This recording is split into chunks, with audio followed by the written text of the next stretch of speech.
إن الحمد لله نحمده ونستعينه ونستغفره ونعوذ بالله من شرور أنفسنا ومن سيئات أعمالنا من يهده الله فلا مضل له ومن يضلل فلا هادي له أشهد أن لا إله إلا الله وحده لا شريك له وأن محمدًا عبده ورسوله اللهم صل على محمد وعلى آل محمد كما صليت على إبراهيم وعلى آل إبراهيم إنك حميد مجيد اللهم بارك على محمد وعلى آل محمد كما باركت على إبراهيم وعلى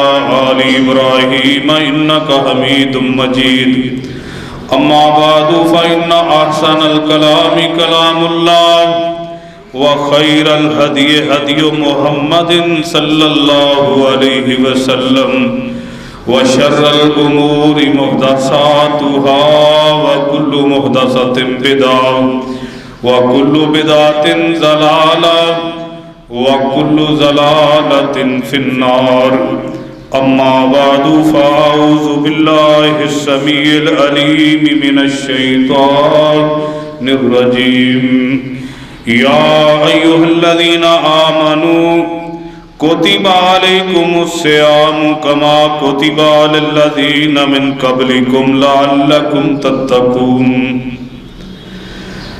محترم بھائیو، ماہ رمضان کا آج پہلا جمعہ ہے۔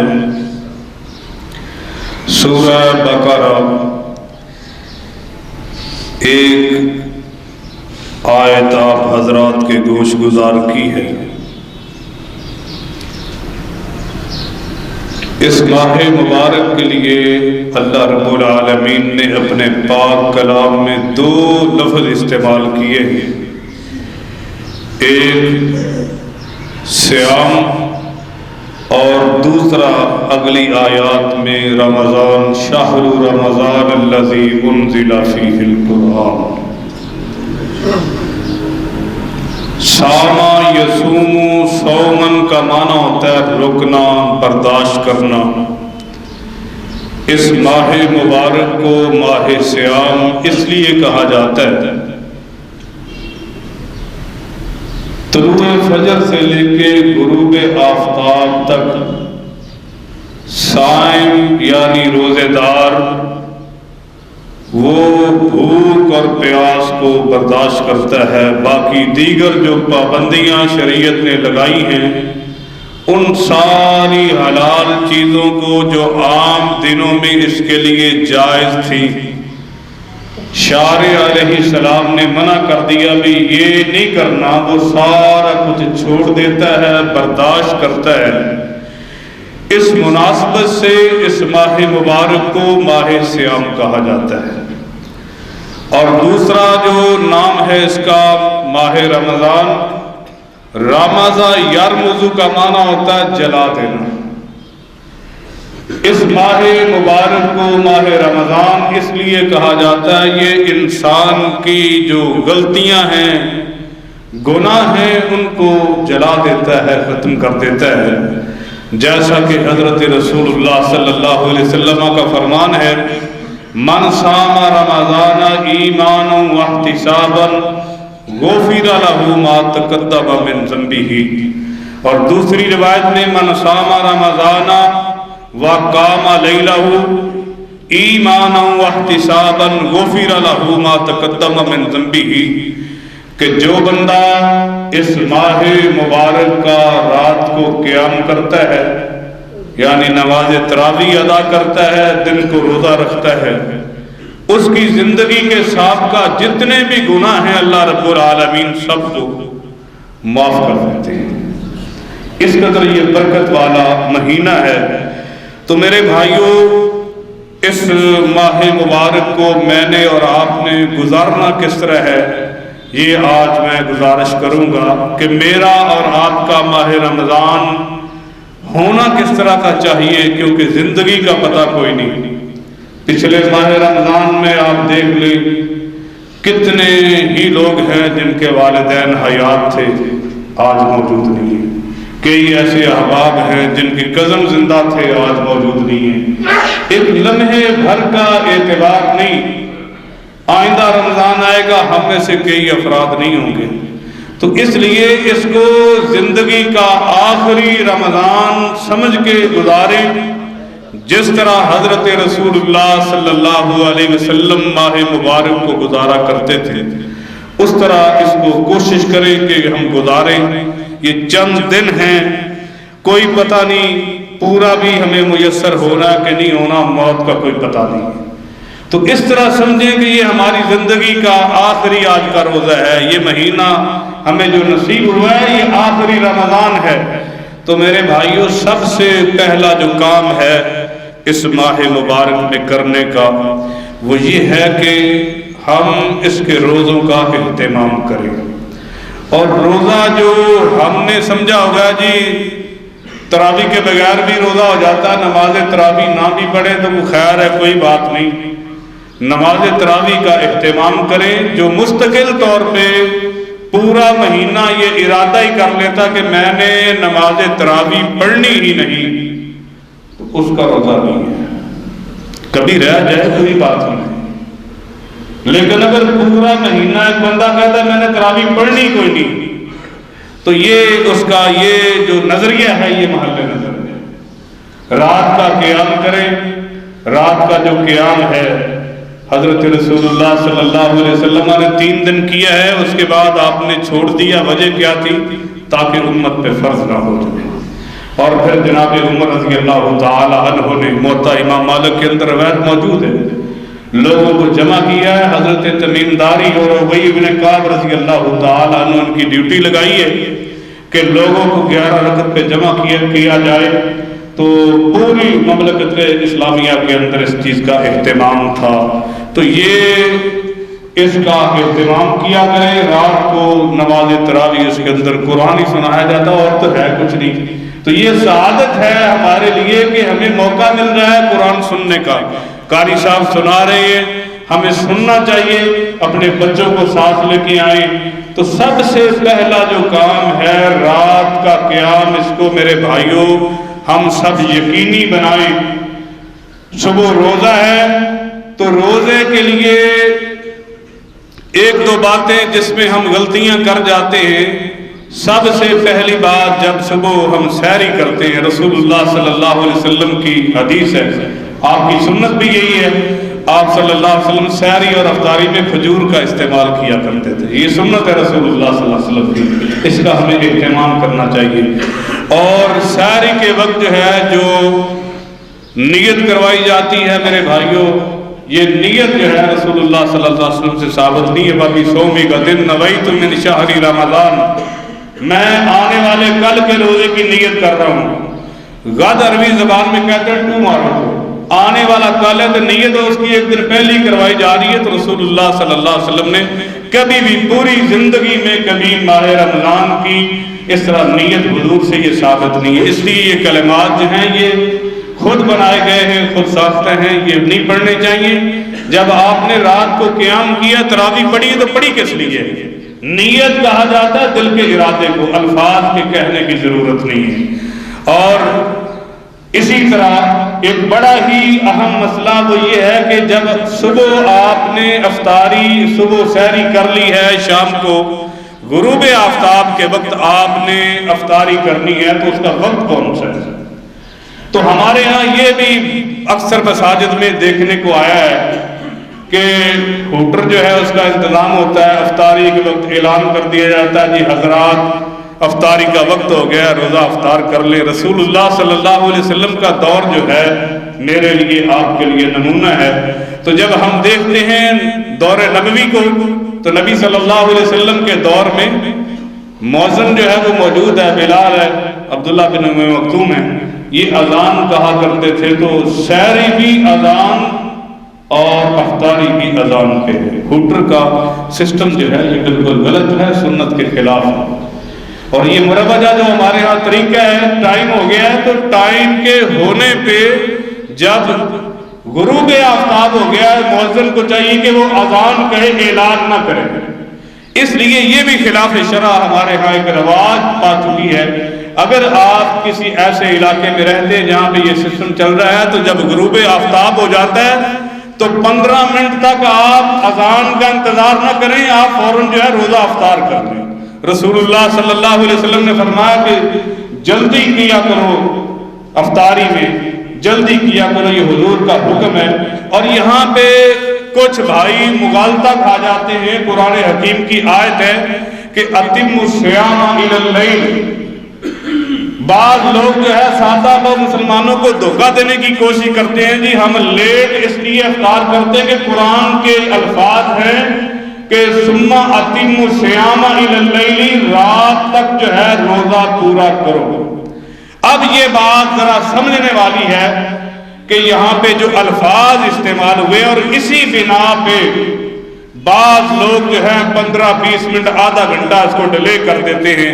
جی قرآن نے کہا رات تک جو ہے وہ روزہ مکمل کرو، تو ایسے حضرات پہلی بات تو ان کا نقطہ نظر ہے وہ حدیث کو ماننے کے لیے تیار نہیں ہوتے۔ لغوی طور پہ قرآن مجید کی زبان جو ہے وہ عربی ہے، اگر آپ عربی قواعد کو بھی دیکھیں تو یہاں پہ جو لفظ استعمال ہوئے ثم اتم الصیام الی اللیل، الہ کا لفظ استعمال ہوا ہے قرآن حکیم میں۔ تو عربی اصول ہے، عربی لینگویج کا یہ اصول ہے کہ الہ سے پہلے والا جو لفظ ہے جو ذکر ہوا ہے اور الہ کے بعد والا، الہ کے بعد والی جو چیز ہے وہ ماں قبل کی جنس، دونوں کی ماں بعد اور ماں بعد کی جنس اگر ایک ہو تو پھر وہ بعد والی چیز اس میں شامل ہوتی ہے۔ اور اگر ماں قبل اور ماں بعد یعنی الہ سے پہلے والا اور الہ کے بعد والا دونوں ایک ہی جنس سے ہوں تو وہ اس میں شامل ہوتا ہے، اور اگر جنس مختلف ہو تو پھر وہ اس حکم میں شامل نہیں ہوتا۔ مثال کے طور پہ اللہ پاک نے یہ حکم دیا ہے جہاں پہ وضو کا، تو رب العالمین کہتے ہیں کہ اپنا جو ہے فاغسلوا وجوہکم، اپنے چہروں کو دھو، وایدیکم، اور بازوں کو، الی المرافق۔ اب یہاں پہ غور کرنے والی بات جو ہے جہاں پہ اللہ نے حکم دیا نا کہ بازوں کو دھو، آگے الہ کا لفظ آیا ہے، اس کے بعد آیا الی المرافق، المرافق کا لفظ ہے۔ اب الہ سے پہلے والا جسم کا حصہ اور الہ کے بعد والا جو ہے وہ ایک ہی جنس ہے، تو ترجمہ یہ بنے گا الی المرافق کی کونیوں سمیت۔ اسی طرح جب پاؤں دھونے کا حکم آیا تو وہاں پہ الی الکعبین، ٹخنوں سمیت، کیونکہ ٹخنا اور پاؤں الہ سے پہلے والا اور بعد والا جو ہے دونوں کی جنس ایک ہے۔ تو جہاں پہ بھی الہ استعمال ہوتا ہے یہ قرآن و حدیث سے ہٹ کے عربی لینگویج پہ بھی اگر آپ غور کریں گے، الہ سے پہلے والا اور بعد والا جو لفظ ہے ان کی جنس اگر ایک ہو تو وہ اس حکم میں شامل ہوتا ہے۔ یہاں پہ اللہ پاک یہ فرما رہے ہیں ثم اتموا الصیام الی اللیل، پھر تم روزہ پورا کرو، الی اللیل، الہ آ گیا، اس کے بعد جو ہے وہ رات ہے۔ اب دن جو ہے اس کی کیفیت اور ہے، رات اور ہے، جنس ایک نہیں ہے، لہذا رات اس میں شامل نہیں ہے۔ اس کا معنی کیا ہوگا؟ الی اللیل، رات سمیت نہیں، رات تک، یعنی معنی کیا ہے کہ جو ہی دن غروب ہوا ہے، سورج جو ہے وہ غروب ہو گیا، آپ کی افطاری کا وقت ہو چکا، فوراً آپ روزہ افطار کریں گے، رات اس میں شامل نہیں ہے۔ لہذا 15-20 منٹ کا ڈیلے کرنا یا آدھے گھنٹے کا ڈیلے کرنا یہ قرآن کی نص کے بھی خلاف ہے۔ اس لیے پہلے اعلان کر دینا، 15 منٹ کے بعد روٹی شوٹی کھا کے پھر اذان کہنا، یہ منہج رسالت کے خلاف ہے، قرآن کے اس اسلوب کے، یہ جو قرآنی نص ہے اس کے خلاف ہے۔ جو ہی غروب آفتاب ہو، اذان اگر نہیں ہوتی تو آپ جو ہے آپ کے لیے حکم یہی ہے کہ آپ روزہ جو ہے وہ فوراً اس کو افطار کر لیں۔ اور اس کے بعد میرے بھائیوں، ماہ رمضان میں آپ نے رمضان کے روزوں میں روزے کی حالت میں سرما آپ ڈال سکتے ہیں، اسی طرح انجیکشن جس کا طاقت کا انجیکشن نہ ہو دوسرا ہو وہ آپ روزے کی حالت میں لگوا سکتے ہیں، مسواک کی جا سکتی، برش جو ہے اس سے آپ اوائڈ کریں، یہ بات محل نظر ہے۔ اسی طرح کسی بندے کو قے آ جاتی ہے، روزے کی حالت میں قے آ گئی ہے تو روزہ اس سے نہیں ٹوٹتا۔ اسی طرح کسی بندے کا خون نکل آتا تو خون کے نکلنے سے روزہ نہیں ٹوٹتا۔ ہاں کوئی بندہ جان بوجھ کے انگلی مار کے کیا کرتا ہے، حدیث کے الفاظ ہے مَنِ اسْتَقَاءَ قے آئی نہیں، جان بوجھ کے کیا کر رہا ہے، جان بوجھ کے کیا کرنے سے روزہ ٹوٹ جائے گا، خون کے نکلنے سے، تکثیر پھوٹنے سے روزہ نہیں ٹوٹتا۔ اور ایک اور بڑا اہم مسئلہ آج بھائی نے پوچھا بھی ہے، کل 2-3 دوستوں نے، احتلام روزے کی حالت میں ہو جاتا ہے تو احتلام کے ہونے سے روزہ ٹوٹتا یا نہیں ٹوٹتا؟ تو میرے بھائیوں اگر تو یہ موبائل سارے بھائی بند کریں گے، یہ نماز جمعہ جب خطبہ شروع ہو جائے تو آپس میں باتیں کرنی، موبائل چلانا، یہ سارے کا سارا یہ خطبہ آپ کا ایسے ہی حکم ہے جیسے آپ نماز کے اندر ہیں۔ نبی پاک صلی اللہ علیہ وسلم نے فرمایا ایک بندہ جو ہے وہ باتیں کر رہا ہے، دوسرا اس کو منع بھی نہیں کر سکتا۔ زور کی 4 رکھتے ہیں تو جمعہ والے 2 کی گئی، ان کی جگہ پہ آدھا جو ہے وہ خطبہ جمعہ رکھا گیا ہے۔ تو اس کی اہمیت اسی طرح ہے جس طرح آپ نماز میں بیٹھے ہوتے ہیں۔ تو احتلام کی صورت میں فقہا نے یہ کہا ہے کہ اگر تو جس شخص کو احتلام ہوا ہے سونے سے پہلے اگر وہ برائی دیکھ رہا ہے، فحش چیزیں دیکھ رہا ہے، اس حالت میں اگر احتلام ہوا ہے تو پھر جو ہے وہ ختم ہو جائے گا روزہ۔ لیکن اگر ویسے ہی اس کو احتلام ہو گیا تو احتلام کی صورت میں روزہ جو ہے وہ نہیں ٹوٹتا۔ یہ آداب ہے روزے کے، اور روزے کی حالت میں لڑائی جھگڑا جو ہے، جھوٹ بکواس بے ایمانی ہیرا پھیری اگر اسی طرح کر رہا ہے، نبی پاک صلی اللہ علیہ وسلم کا علیہ السلام نے فرمایا کہ من صام، جس بندے نے روزہ رکھا، یہ بخاری کی روایت ہے، ولم یدع قول الزور، لیکن جھوٹ نہیں چھوڑتا، بے ایمانی ہیرا پھیری 2 نمبریاں نہیں چھوڑتا، تو پھر اس کے روزے کا فائدہ کوئی نہیں۔ ان چیزوں کا میں نے اور آپ نے خیال کرنا ہے۔ تو اگر ان چیزوں کا ہم خیال رکھتے ہیں تو میرے بھائیو اجر و ثواب روزے کا اتنا زیادہ ہے۔ حضرت رسول اللہ صلی اللہ علیہ وسلم نے فرمایا کہ قیامت کے دن تمام تر جو لوگ ہیں ان کو نیکیاں جو ہیں اللہ کے فرشتے اللہ کے حکم سے تقسیم کریں گے۔ نمازی آیا، فرشتے پوچھیں گے یا اللہ کتنی نیکیاں، اللہ فرمائیں گے اتنی دے دو ہر بندے کو۔ جب روزے دار آئے گا تو اللہ رب العالمین فرمائیں گے فرشتوں پیچھے ہٹ جاؤ، اس بندے نے روزہ میرے لیے رکھا تھا، اس کو اجر بھی میں اپنے ہاتھ سے دوں گا۔ فرشتے پوچھیں گے اللہ وجہ کیا ہے؟ ہر بندے کو، حاجیوں کو بدلہ ہم نے دیا، نمازیوں کو، دیگر امور کرنے والوں کو، لیکن روزے دار کو آپ خود دے رہے ہیں، وجہ کیا ہے؟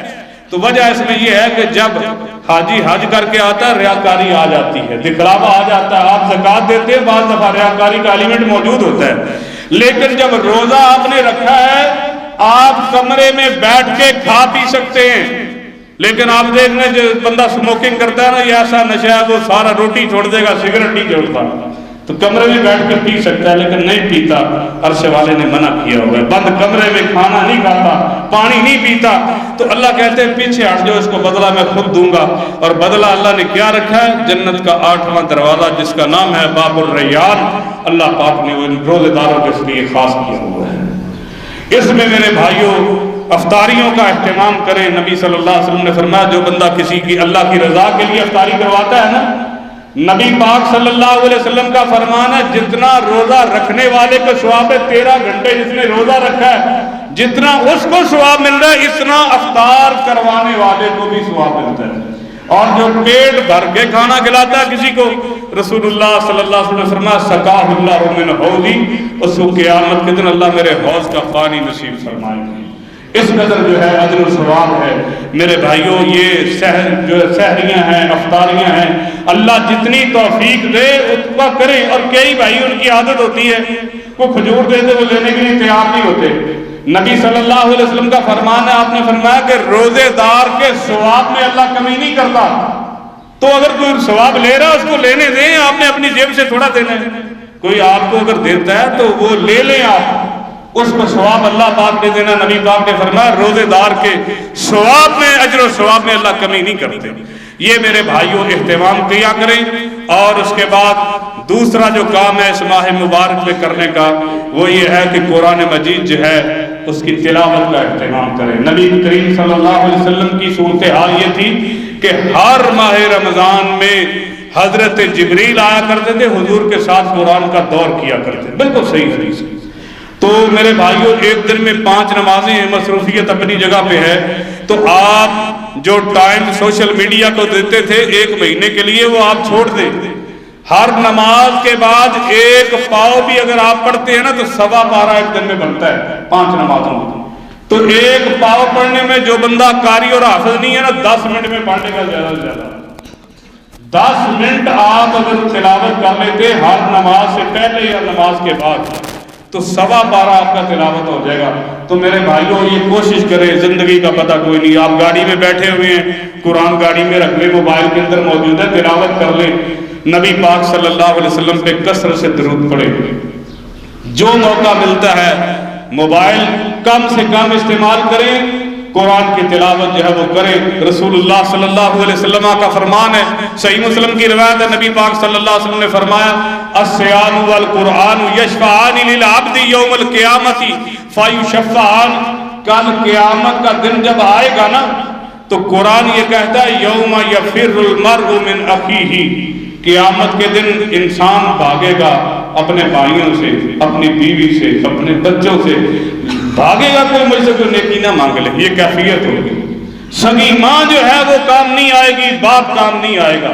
اور قرآن کے یہاں تک الفاظ ہے یود المجرم لو یفتدی من عذاب یومئذ ببنیہ، قیامت کے دن مجرم کہے گا یا اللہ میرے بیٹے کو پکڑ لے مجھے چھوڑ دے، یا اللہ میرے باپ کو پکڑ لے مجھے چھوڑ دے۔ یہ اولاد جس کے لیے آج ہم ہر کام کرنے کو تیار ہوتے ہیں کہ ان کا فیوچر سیکیور ہو جائے، میری خیر ہے، قیامت کے دن یہی کہے گی اولاد یا اللہ میرے باپ کو پکڑ لے۔ قرآن کے لفظ ہیں یوم یود المجرم، مجرم یہ خواہش کرے گا یا اللہ میرے اولاد پکڑ لے مجھے چھوڑ دے، اولاد کہے گی یا اللہ میرے بابے کو پکڑ لے مجھے چھوڑ دے۔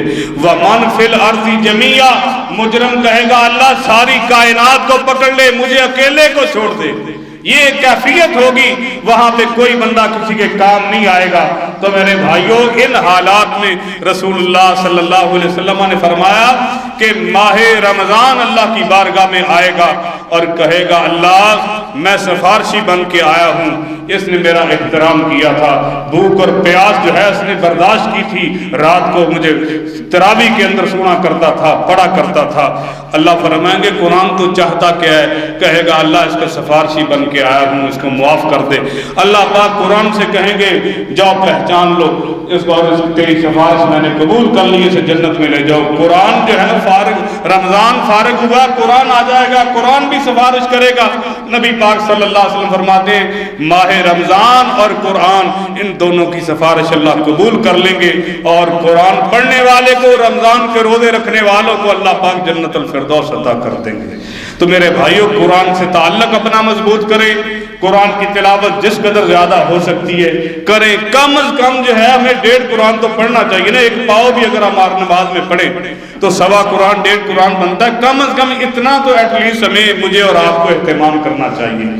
اور اس کے بعد میرے بھائیوں تیسرا جو کام اس ماہ مبارک میں کرنے کا ہے وہ یہ ہے کہ رسول اللہ صلی اللہ علیہ وسلم کی جو سنت ہے ماہ رمضان میں، آپ علیہ السلام صدقہ خیرات جو ہے، بخاری کی روایت ہے کہ ماہ رمضان میں تیز ہوا ایک طرف ہو، صدقہ و خیرات ایک طرف ہو، تو حضور کے صدقہ و خیرات کی رفتار جو ہے وہ طوفان سے بھی زیادہ تیز ہوا کرتی تھی۔ تو اس ماہ مبارک میں خصوصی طور پہ صدقہ و خیرات جو ہے اس کا اہتمام کریں، جس قدر ہو سکتا ہے اللہ کی راہ میں خرچ کریں۔ اور یہ مہینہ دیکھیں اللہ پاک نے کیسے کیسے بہانے بنائے ہیں اس مہینے میں، معافیوں کے کس طرح جو ہے وہ بہانے بنائے ہوئے ہیں، شیطان جکڑا ہوا ہے، جہنم کے دروازے بند ہیں، جنت کے کھلے ہوئے ہیں۔ اور اللہ رب العالمین نے آخری عشرے میں جو اعتکاف ہے اور اس میں لیلۃ القدر ہے وہ اسی لیے رکھی ہوئی ہے کہ میرے بندے جو ہے وہ میری طرف آئیں، مجھ سے معافیاں مانگیں، میرے ساتھ تعلق جو ہے وہ مضبوط کریں۔ تو میرے بھائیوں صدقہ و خیرات اس کی جو ہے وہ کثرت ہونی چاہیے جتنی اللہ نے توفیق دی ہوئی ہے۔ یہ نہیں ہے کہ ایک بندہ لاکھوں خرچ کر رہا ہے، دوسرا بندہ جو ہے اس کے پاس اتنی استطاعت نہیں، اللہ دلوں کو دیکھتا ہے، اللہ رب العالمین دلوں کو دیکھتا ہے کہ اس کی کیفیت کیا ہے، یہ اپنے وسائل میں رہتے ہوئے میری راہ میں خرچ کتنا کر رہا ہے۔ تو صدقہ و خیرات اس کو لازم پکڑیں، اور اس کے بعد نبی کریم صلی اللہ علیہ وسلم اس ماہ مبارک میں کثرت کے ساتھ اللہ سے استغفار کیا کرتے تھے، گناہوں کی معافی مانگا کرتے تھے۔ تو میرے بھائیوں اس کا اہتمام کریں، جس قدر ہو سکتا ہے اللہ کے سامنے گڑ گڑائیں، اللہ کے حضور روئیں، یا اللہ معاف فرما دے۔ اور یہ دعا پہلے بھی میں ذکر کر چکا ہوں، جناب ابوبکر صدیق نے نبی پاک صلی اللہ علیہ وسلم سے پوچھا تھا، اے اللہ کے رسول صلی اللہ علیہ وسلم علمنی الدعاء، مجھے ایسی دعا سکھائیں ادعو اللہ فی صلاتی، کہ میں نماز میں اپنے رب سے وہ دعا مانگا کروں۔ تو آپ صلی اللہ علیہ وسلم نے فرمایا کہ اے ابوبکر یہ دعا پڑھا کرو، اللہم انی ظلمت نفسی ظلما کثیرا ولا یغفر الذنوب الا انت فاغفر لی مغفرۃ من عندک انک انت الغفور الرحیم۔ نبی پاک نے حضرت ابوبکر صدیق کو یہ دعا سکھائی کہ اے ابوبکر یہ نماز میں سجدے کی حالت میں یہ مانگا کرو یہ دعا۔ ترجمہ کیا ہے؟ اللہم انی ظلمت نفسی ظلما کثیرا، یا اللہ میں نے اپنی جان پہ بڑے ظلم کیے ہیں، یا اللہ تیرے علاوہ کو گناہوں کو بخشنے والا کوئی نہیں ہے۔ یہ دعا سکھا کون رہا ہے؟ جناب محمد رسول اللہ صلی اللہ علیہ وسلم سکھا رہے ہیں۔ اور سکھائی کن کو جا رہی ہے؟ جن کے متعلق آپ علیہ السلام کا فرمان ہے کہ جن لوگوں نے میرے ساتھ نیکیاں کی تھی میں نے سب کے بدلے چکا دیے ہیں، لیکن ابو بکر کے میرے اوپر احسان اتنے زیادہ ہیں میں دنیا میں بدلے نہیں دے سکتا، قیامت والے دن اللہ خود ہی اس کے بدلے دے گا۔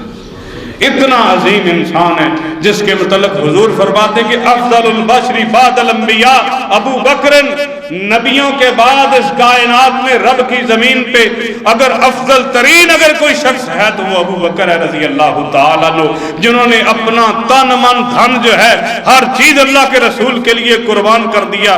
اور اگر اللہ آپ کو لے جائے مکہ شہر میں آپ جائیں، جب حضور ہجرت والی رات نکلے دیکھیں کتنی عظمت ہے ابو بکر صدیق کی رضی اللہ تعالیٰ عنہ، لوگ ہجرت کر کے جا رہے ہیں، صحابہ اکرام کو آپ نے کہا بھی جب موقع ملے نکل جاؤ مدینہ سے، ابو بکر نکلنے لگے، آپ نے منع فرما دیا کہ ابو بکر آپ نے نہیں جانا، مجھے امید ہے اللہ پاک آپ کو میرے ساتھ نکلنے کا حکم دے گا۔ جس رات ہجرت کرنی تھی نبی صلی اللہ علیہ وسلم نے عصر کی نماز کے وقت بتلا دیا کہ آج ہم نے رات کو نکلنا، تیاری کر لو۔ تو حضرت ابوبکر صدیق پوچھتے ہیں یا رسول اللہ صلی اللہ علیہ وسلم کیا اللہ نے میرا نام لے کے فرمایا ہے؟ آپ فرماتے ہیں ہاں ابوبکر رب نے تیرا نام لے کے مجھے حکم دیا ابوبکر کو ساتھ لے کے نکلو۔ کئی بار جبریل آ کے سلام پیش کرتا ہے، سرکار ابوبکر کو میرا سلام دے، رب سلام بھیجا ہے، ابوبکر سے کہتے ہیں عرش والے رب نے سلام بھیجا ہے۔ اتنا عظیم انسان ہے، تو میں اور آپ کیا ہے، ہماری تو اتنی زندگی نہیں جتنے گناہ کر کے بیٹھے ہوئے ہیں۔ تو میرے بھائیو حضرت ابوبکر صدیق کو آپ فرما رہے ہیں صدیق یہ دعا مانگا کر، اللہم انی ظلمت نفسی ظلما کثیرا ولا یغفر الذنوب الا انت فاغفر لی، کہ یا اللہ میں بڑے اپنے جان پہ ظلم کر بیٹھا ہوں، اللہ بخشنے والا صرف تو ہے، اللہ میرے گناہوں کو بخش دے۔ کتنی پیاری دعا ہے۔ تو کبھی درد دل سے مانگے، سر سجدے میں رکھا ہوا ہو، دنیا میں اگر آخری بات کر کے بات کو ختم کرتا ہوں، دنیا میں اگر کوئی بندہ نہ مانے جھگڑا ہو جائے، لوگ کیا کرتے ہیں کہ اپنی پگڑی اتار کے رکھ دیتے ہیں۔ اب تو پگڑیوں کا دور ہی نہیں رہا، کسی دور میں یہ بات چلتی تھی بڑے پنچایت میں پگڑی اتار کے رکھ دیتے تھے، لو میاں تو نہیں مانتا تو میں اپنی پگڑی جو ہے وہ تیرے قدموں پہ رکھ دیتا ہوں۔ تو جب سر سجدے میں ہوتا ہے نا، نبی پاک صلی اللہ علیہ وسلم نے فرمایا انسان اللہ کے سب سے زیادہ قریب ہوتا ہے سجدے کی حالت میں۔ تو عرش والا رب کہتا ہے کہ میرے بندے تو نے ساری پگڑی والا میرے قدموں میں رکھ دیا ہے، میری بارگاہ میں رکھ دیا ہے، جا تیری زندگی کے سارے گناہ ہی میں نے معاف کر دیے۔ کبھی آئیں تو صحیح اللہ کے سامنے، جھکے تو صحیح، یہ دعا یاد کریں، اہتمام کریں اس کا۔ رمضان میں بھی، رمضان کے علاوہ بھی اللہم انی ظلمت نفسی ظلما کثیرا، یا اللہ بڑا گناہگار ہوں، اللہ بخشنے والا صرف تو ہے۔ تو اللہ بھی کہتا کہ اے بندے تو اگر تو معافی مانگ رہا ہے میں تجھ سے بڑا پیار کرنے والا ہوں، جا تیری زندگی کے گناہ معاف کر دیے۔ اللہ سے دعا ہے اللہ پاک مجھے اور آپ کو کتاب و سنت پہ قائم رکھے، اللہ زندگی شان والی موت ایمان والی نصیب فرمائے۔ وآخر دعوانا الحمدللہ رب العالمین۔